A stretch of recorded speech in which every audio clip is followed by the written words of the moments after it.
And Aquarius is the sign of individuality, freedom, and being weird together rather than normal apart.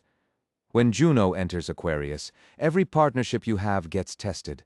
Not because it's broken, because it's being asked to evolve. The question Juno in Aquarius asks is this: can you commit to someone without losing yourself? Can you be fully yourself and fully in relationship? Today, on day 4 of the Jeliel window, we're going to answer that question. And I'm going to show you how to use this transit to align your heart and your mind. Let me break down what Juno in Aquarius actually means. Juno is named after the Roman queen of the gods, the one who stayed married to Jupiter despite his many infidelities. She represents the commitment principle itself, the willingness to stay, the work of partnership, the agreements that hold two people together. In astrology, Juno shows where you need to learn about commitment and where you might get stuck in patterns of possessiveness, jealousy, or loss of self. Aquarius is the opposite energy. It's the sign of individuality, innovation, and freedom. Aquarius says, be yourself, be weird, be authentic, don't compromise who you are for anyone. When Juno enters Aquarius, these two energies meet. And the question becomes, how do you commit without conforming? For the next few days, this is the cosmic backdrop. Every partnership in your life, romantic, professional, creative, familial, will be asked to evolve towards something more honest, more equal, more real. The old model of commitment was, I give up parts of myself to be with you. We merge. We become one entity. Juno in Aquarius says, what if commitment meant something different? What if commitment meant, I stay fully myself, and you stay fully yourself, and we choose to create something together from that wholeness? This is what Jeliel has been preparing you for all week. Day 1, you saw your desire. Day 2, you gave yourself permission to want it. Day 3, you learned to discern ego from soul.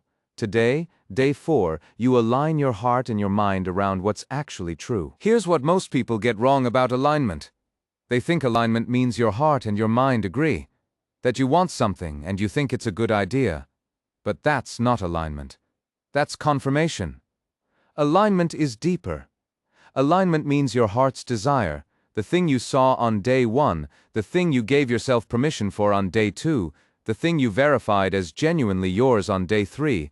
Your heart's desire is no longer at war with your mind's protective instincts. Let me show you what misalignment looks like, because you've probably felt it. Your heart says, I want this. Your mind says, but what if it doesn't work? What if I'm not good enough? What if people judge me? What if I fail? That's not your mind protecting you. That's your mind protecting an old wound. Juno in Aquarius shines light on those wounds, not to hurt you, to free you. Here's the pattern Jeliel helps you see. The old wound shows up as resistance. You have a desire, let's say it's a creative project, a relationship, a career move, and your mind immediately generates objections. Not logical ones, emotional ones dressed in logical language. I shouldn't is not logic, it's fear. The protective pattern creates misalignment. Your heart pulls one direction, your mind pulls another, and you stand in the middle paralyzed, telling yourself you're being realistic.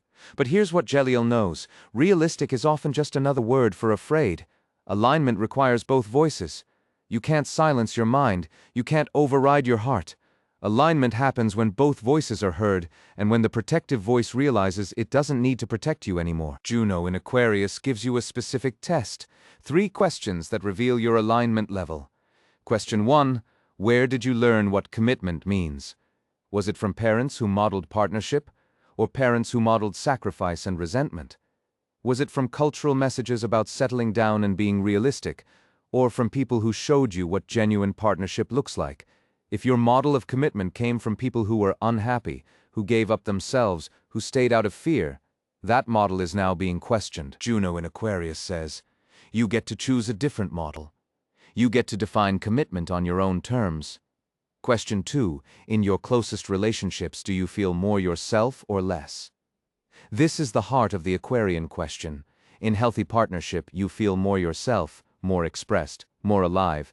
In unhealthy partnership that's stuck in the old model, you feel less yourself, more managed, more careful, more smaller. Juno in Aquarius is asking, where have you made yourself smaller to stay in relationship?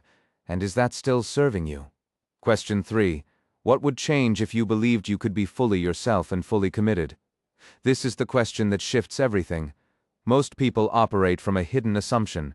If I'm fully myself, I'll be too much, too weird, too intense, too whatever, and I'll end up alone. So they cut off parts of themselves to stay in relationship, and they call that compromise. But compromise is supposed to be about behavior, not identity. You can compromise on what movie to watch. You can't compromise on who you are. Juno in Aquarius invites you into a different possibility. What if commitment means choosing someone who loves all of you? What if us is built from two whole selves, not two halves? Today's practice uses Jeliel's discernment energy amplified by Juno in Aquarius to align your heart and mind. What you'll need: a pink or red candle facing south, chrysolite or peridot stone, galbanum incense, your journal. Face south, light your candle. Light the galbanum incense. Hold your chrysolite stone. Close your eyes. Breathe into your heart center. Bring to mind the desire you've been working with this week. Now ask 2 questions and wait for the answers. First, what does my heart say about this desire? Listen, don't edit, just hear what your heart says. Second, what does my mind say about this desire? Listen, notice if it's a voice of protection, a voice of fear, or a voice of practical wisdom. Now write down both voices. Your heart's voice, your mind's voice. Look at them. Where do they agree? Where do they conflict? If they conflict, ask, what is my mind protecting? Fear of failure? Fear of rejection? Fear of being seen? Those fears are real, but they're not alignment. They're old wounds trying to keep you safe. Now speak this aloud, Jeliel. Show me where my heart and mind align, Juno. Show me where my commitments honor my wholeness. I am ready to be fully myself in all my relationships. Sit in silence for 5 minutes. Let the stone do its work. Let the incense do its work. Let the planetary alignment do its work. You don't need to manufacture alignment. You just need to remove what's blocking it. You'll know alignment is working, and Juno in Aquarius is active in your life when a relationship you've been feeling stuck in suddenly feels different. Not because the other person changed, because you stopped making yourself smaller in it. And when you did, the dynamic shifted. You find yourself having conversations you've been avoiding. Not because you're being brave, but because the fear that was blocking you no longer feels as heavy. A decision you've been paralyzed around becomes clear. Heart says yes, mind says yes, not because you forced one voice to submit, but because both voices found the same answer. You feel more like yourself in your closest relationships, less managed, less careful, more expressed. And here's the key: this doesn't mean your relationships stay the same. Juno in Aquarius asks for evolution. Some partnerships will grow stronger, some will transform, some will end. But the ones that survive and the new ones you create will be built on a different foundation, not on sacrifice, on wholeness. Here's what I want you to take away from today. Juno in Aquarius is offering you a gift that most people never receive, the chance to redefine commitment. Not as giving up parts of yourself to stay with someone, but as choosing someone who celebrates all of you and creating something together from that wholeness. But the ones that survive and the new ones you create will be built on a different foundation, not on sacrifice, on wholeness.